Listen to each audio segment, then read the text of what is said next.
real-life plot twist. A federal judge overturns the conviction of Brendan Dassey, subject of the popular Netflix documentary series Making a Murderer, ruling his confession was involuntary. Now, after 9 years of incarceration, he may finally go free. Here's my Nightline co-anchor, Dan Harris. I grabbed her arm, put it on the side, and tied her up. This is 16-year-old Brendan Dassey confessing to murder. And then we brought her outside and shot her. The teenager from Wisconsin describing how he and his uncle Steven Avery raped and murdered 25-year-old photographer Teresa Halbach. But today, a stunning reversal. After spending nearly a decade behind bars, a federal judge overturned Dassey's conviction, ruling that the teen's confession was involuntary because investigators pushed him into it. Dassey's trial was featured in Netflix's true crime documentary sensation, Making a Murderer. The case sparked outrage among many viewers and Dassey's defense team, who said from the beginning that he was manipulated into confessing to a brutal crime he did not commit. A lawyer who starred in Making a Murderer tweeting today, "Justice finally strikes." We're over the moon. Laura Nyrider, one of Dassey's lead attorneys and fiercest defenders. He's in shock. He's grateful, and he's just trying to process and understand what's happening. Come on, Brendan, be honest. You can do it. Just tell us the truth. The judge today acknowledged doubts as to the reliability of Dassey's confession, but said the ruling hinged on the issue of whether that confession was given voluntarily, and based on Dassey's age, intellectual deficits, and the absence of supportive adults, he determined it was not. Dassey has maintained his innocence, making this emotional plea in a letter he read as part of the Netflix documentary. I am innocent of the rape and murder of Teresa Halbach. Please help me if you can.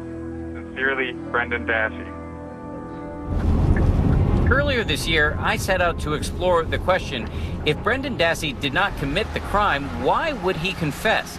And if this videotape really shows Dassey falsely confessing, what made the jury convict? First stop, we're going to Laura's office. Laura Nyrider. The interrogators aren't banging the table. They're not threatening him. Does it fit into the sort of classic model of coercive interrogations? Absolutely, it does. At the time of his arrest, Brendan Dassey was a high school sophomore in Manitowoc County, Wisconsin. He had a low IQ and was enrolled in several special ed classes. He lived on the family salvage yard right next to his uncle Steven,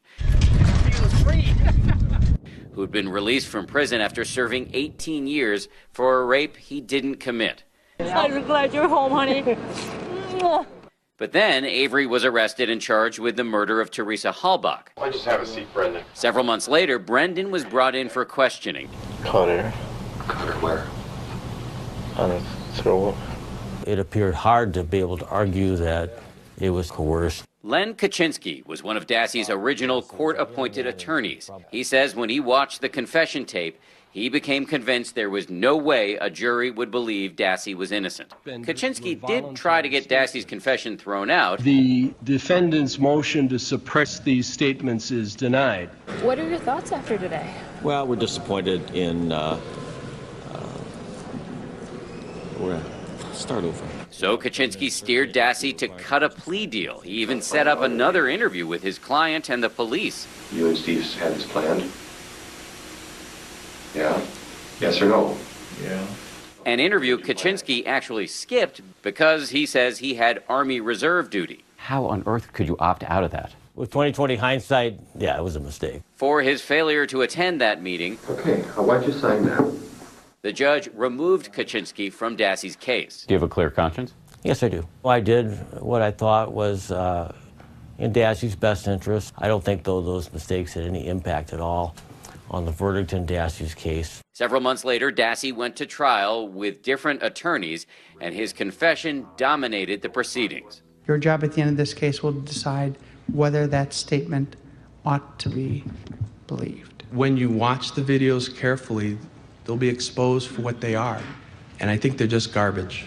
Dassey himself took the stand. You made it up. Yeah. Sticking to his story even under tough cross-examination. And you lied to the police. Yes. Are you lying? You're lying today? No. The prosecutor at Dassey's trial made this confident assertion. People who are innocent don't confess. The defendant confessed because he was guilty, because he did it. But the fact is, innocent people do confess. Richard Offshee is one of the leading defense experts on interrogation tactics. He worked on the infamous case of the Central Park Five. I grabbed one arm. The other kid grabbed one arm, and he grabbed her legs and stuff.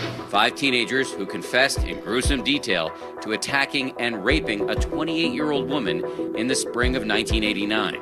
Every time she was told, he was smacking. He said, "Shut up." He kept smacking. But these confessions were all false. They came to believe that they would only be able to minimize their punishment if they cooperated with the police. Turns out 1 out of 4 people wrongfully convicted and later exonerated by DNA evidence have made a false confession or incriminating statement. So when you look at Brendan Dassey's confession, what do you see? I see something that almost makes one ashamed to be an American. It's that bad. They get him to say anything that they want him to say. I don't feel that if I was faced by cops accusing me of a crime I did not commit, that I would confess to it. What would you do? I would say get me a lawyer. And that's the difference. Those are the people I never see. The ones I see tend to think, I got to get myself out of this. And probably your income is a bit higher than the average person. Laura Nyrider broke down the video point by point to demonstrate how she says the interrogators railroaded Dassey. We just need to hear the whole story from you. They reduce him over time to a place where he doesn't think that he can convince these officers of his innocence. And when he's at that position of hopelessness, then the officers offer him a way out. Your mom said you'd be honest with us. And she's behind you 100% no matter what happens here. That's what she said. Because she thinks you know more, too. We're in your corner. And what you see is Brendan begin to believe the officers and think, okay, I have to say these things that they want me to say. Even when Dassey breaks down and confesses, Nyrider says, by her analysis, he offers up no information that was not already widely reported in the media. The 25-year-old photographer disappeared last Halloween. He was last seen taking pictures at the Avery salvage yard. Or directly fed to him by investigators. All right, I'm just going to come out and ask you, who shot her in the head? He did. Why didn't you tell us that? So I couldn't think of it.